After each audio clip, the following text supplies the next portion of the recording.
Back in the 1990s, you could get a convertible version of just about any car out there. That's right, there were some more mundane convertibles like the Chevrolet Cavalier or the Chrysler Sebring. You get sports cars like the Eagle Talon. Heck, even the little Geo Metro could come as a convertible. That's like a Hyundai Venue having a drop top today. It's true, and yet, here in 2024, outside of SUVs, I can count on one hand the number of remaining drop-top options under $100,000. Yeah, so we gathered two cars from the 90s to see what all the rage was back then, to see if maybe we're missing something today or there's a good reason that they don't exist in the same numbers.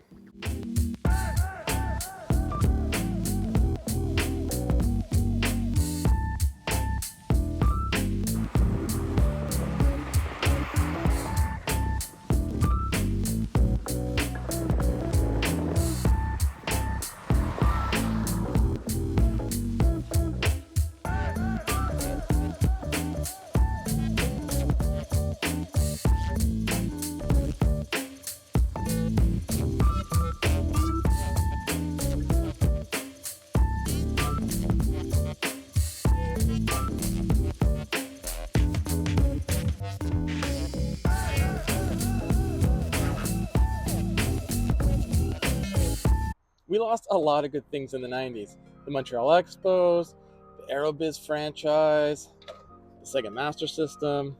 But thankfully, the Miata is still alive because, well, I'll take you for a drive and tell you why. So people have been talking about how good the Miata drives ever since it basically launched, and for good reason. The chassis is so well tuned for responsiveness, yet it's not super stiff because this car barely weighs over 2,000 pounds. Though a little 1.6 liter engine may make just over 100 horsepower, but it's so rev happy and so engaging and just suits the car so well. And this manual, well, it may not be as buttery smooth to engage as the Porsches, but the throws are shorter and it's just so precise. If all manuals were as good as this or the 968s, maybe people would still be driving manual cars. Is the car fast? No, never has been, and that's sort of the point. It's a slow, super fun car that you can really wring out on public roads within legal limits. In 1990, there wasn't much on the market that could match how much fun it was to drive the Miata, even just to work. Fast forward to today, that's still pretty true. Mike will tell you all about how the Miata isn't about the numbers, it's about the purity, the joy of the experience. And in a way, the 968 is largely the same. It's more of a gentleman's MX-5, if you will. It takes the front engine, rear drive experience of the Miata and just ratchets up some of the attributes by a notch or two. I mean, it's bigger, it's heavier, it's certainly more powerful. So this enormous 3-liter 4-cylinder up in the nose developed 237 horsepower when it was new, and that's kind of a big deal in 1994. That was more than you could get from a Mustang GT. Now, like I said, it's also heavier. You're looking at about 3,200 pounds for the drop top, and so it's reasonably quick by modern standards. We're talking first generation Toyota 86, which is not bad. It's definitely peppier, let's say. And so what do I mean by peppy? Well, when I floor it, the 968 responds in kind, and you have this really excellent 6-speed shifter, an extra gear over the Miata, which, even though this is a 30-year-old car, it still feels just like modern Porsches. You get that same magic, that precise mechanical feel. It's just a joy to row around. You do have to be pretty quick with the 3-4 shift and even the 2-3, although thankfully, the car does help you with that because it feels really eager to pop out at second and get right to third. Because, again, this is an old car. You don't have any electronic interference. The revs drop really quick between gears, and so the 968 encourages you to, well, push on. Does the 968's big 3-liter engine sound as sweet as the Miata's little 1.6? No, it doesn't. But, while it doesn't sound great, it does have ample levels of torque, which is a nice touch. The Miata has super short gearing, which helps exaggerate the acceleration from the not that powerful engine. On the highway, if you're doing about 75 miles an hour, you're getting up towards 4,000 RPM. But you know what? That's where this little 1.6 liter wants to live. It loves being up in those RPMs. And there's a rawness to how this drives. I feel fully in control of the car. Anything I think I want the car to do, it will respond as soon as I give it an input. The nice thing is, the modern Miata, the 2024, has probably over 90% of that driving feel. It's not quite like this, but for a modern car, it's pretty close. We're also driving in its purest form. No stability control, no traction control, no ABS, even no airbags. It's just me in a car out on the road having a blast. Now, it's not very safe, let's say, compared to modern cars, but that's the trade-off with vehicles today is safety is so increased, it's kind of dulled out some of the driving experience. For most drivers, we're probably better for it. But when you get in an old car like this, you realize just how fun it used to be to just get in and go. There's no real secret to the Miata setup. It uses the same formula that's been around for, well, at least a century. It's got an engine up front, drives the rear wheels, there's 2 seats, and the top comes off, and that's all you need. Besides the lack of driving assist and aid that I've mentioned, there's also not a lot of features in here at all. There's a little center storage pocket that can fit keys and a wallet, maybe a phone. There's a regular size, well, maybe not regular, maybe slightly smaller size glove box, and that's it. No cup holders. It's got a radio. This model, no AC. I do have a heater at least, and I have a tape deck. Everything else though, manual. Manual windows, manual mirrors, manual roof. Also, there's no power lock, so no key fob, no remote lock, none of that. And there's a physical key to get in the door and start the engine. Can you believe that? A key. But you know what? That's sort of the charm of this car is it's so simple to own, so simple to fix, so simple to maintain, and so much fun to drive. Now let's talk comfort. If you're going to be buying something that's more grand tour than the single-minded focus of a Miata, you want additional toys and creature comforts, right? Well, the 968 definitely has more of that. I've got leather all over the place. I have power windows, so I don't have to reach across if I'm getting on the highway to roll up the window. I have a partially powered roof. We'll show you that later. But we also have solid air conditioning. This particular 968, because it is owned by Porsche Canada, has been retrofitted with a small little touchscreen down here, so I have access to modern radio, including in the glove box, a USB plug, so I can charge my phone and listen to whatever I want from there. If you're feeling suitably retro, well, you can store a handful of cassettes down here in the center console, and there's also a 6-disc CD player in the trunk, which is pretty spacious, all things considered. Knowing the ruthless ergonomic efficiency of modern Porsches, it's a little funny getting into the 968 because there are hints of modern Porsche, but they're few and far between. Now remember, this was a dark financial time for the company. It was struggling to get by in the early 90s. There wasn't a lot of cash. And this was pre-Boxster era. This was the last evolution of the front-engine cars. Now you do get this oval shape on the dashboard that incorporates both the vents and the instrument cluster, which is nice and clean and easy to read. And that is a shape that we see even in modern models like the Panamera and the facelifted Cayenne and the Taycan.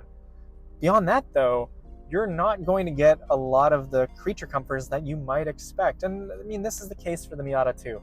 I don't have cup holders, for instance. I do get a little bit of storage down here in the door cubby, but it's pretty inflexible, so don't bring a whole lot.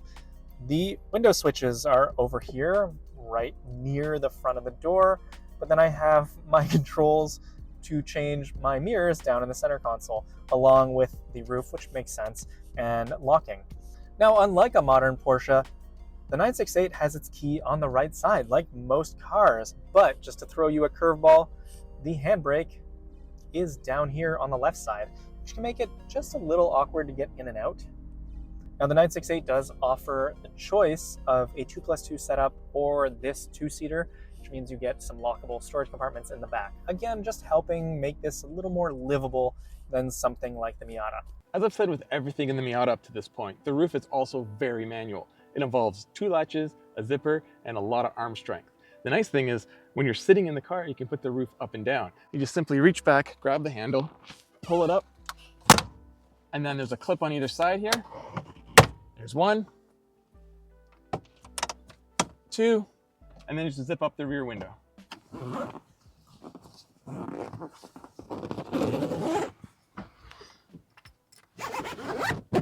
And we're done. While the 968's roof isn't quite as simple to use as the Miata's, there are a few advantages. There's one major disadvantage I should get out of the way now, and that's that the car has to be in accessory mode. But once it's like that, I just have to take out these tools and unlock both parts of the roof, like so. There's 1, and then, hold on,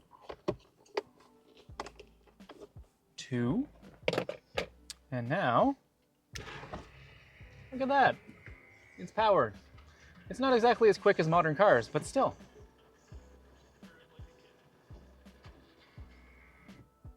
There we go, easy peasy. Part of the Miata's success has been its appeal. It appeals to people of all ages. There's cars out there that I liked when I was younger that I don't like now, and there's cars that I like now that I didn't when I was younger. The Miata seems to be for everybody. In fact, maybe we can credit some of the 90s convertible craze to this car. Nowadays, it's got all the respect in the world, but when it came out, not so much, and only from people who never drove one. They just wrote it off. But as soon as you drive one of these cars, it's almost like a test for car lovers. If you don't enjoy driving this even remotely, then you're probably not that into cars, because how can you not drive this hard and not just be grinning? Now the big question at the end of the day is, does the 968 provide joy for its driver? And the answer, at least for me, is a bit complicated, but mostly yes. So on one hand, I really appreciate that classic front engine rear drive balance, and despite a near complete lack of electronic gimmickry, the 968 does that dual roll thing that we expect of modern sports cars really well. So if you want to ease back and do a bit of a grand tourer vibe, well, it's got a soft but well-judged suspension, and those squidgy high-profile tires mean that it's pretty comfortable, including a spacious interior means that you can do big miles in this thing. And on the flip side, if you want to get down and boogie, the 968 responds in kind. A lot of the enthusiast touchpoints that we expect are still pretty modern. You have an excellent 6-speed shifter. You have a responsive throttle, strong brakes. The steering maybe isn't quite so modern. I'd say in a lot of ways it's better because it has really good weight and it's so talkative. It filters out the noise and the buzz, but it keeps what you need to get from the front axle. On the other hand, I'm just a little sad because nothing quite exists like the 968 in the modern market. And I don't just mean within Porsche's family, I mean across the entire automotive segment. I mean, maybe a Toyota GR86, but that's A, too sporty, and B, not available as a drop top. Now, I'm not even going to try and assign rational financial sense to any of these. They are emotional purchases. But the fact remains that if you're looking to get something like this in this level of condition, a 968 is going to cost 3 or even 4 times the price of the Miata. And that's fine, but you can get roughly 2 Boxsters for that, and well, that's a lot of car for the money. Nonetheless, the 968 remains an important and interesting, quirky footnote in Porsche's history. When the Miata was first introduced, Mazda hit the formula so well that nearly 35 years later, the brand's still more or less making the same car. That said, there's a certain charm to an original Miata that you just don't find in a modern car. It's just raw, and you just feel like you're almost wearing the car. It's true, and that's not quite the same situation with the 968. It's more gentlemanly, it's a little more fully featured, a little more luxurious. It's also an evolutionary dead end. After this, Porsche replaced it with the Boxster and later the Cayman, and those, kind of like the Miata, have existed more or less unchanged for the last 2 decades plus. But if you're looking for that raw, slightly rough around the edges experience, well, the 968 offers that in a really great screenshot into where Porsche was in the 90s. Yeah, because the 90s were a different time. The cars were more simple and they required a little more attention and driver involvement. And I think that's why convertibles were so popular, because it just added another element to the driving experience. Nowadays, people are so disconnected from driving their cars with safety systems and autonomous this and screens that we're just never going to have an era like this again. But if you like it, like we like it, thankfully, some examples still exist, so get one before they're all gone.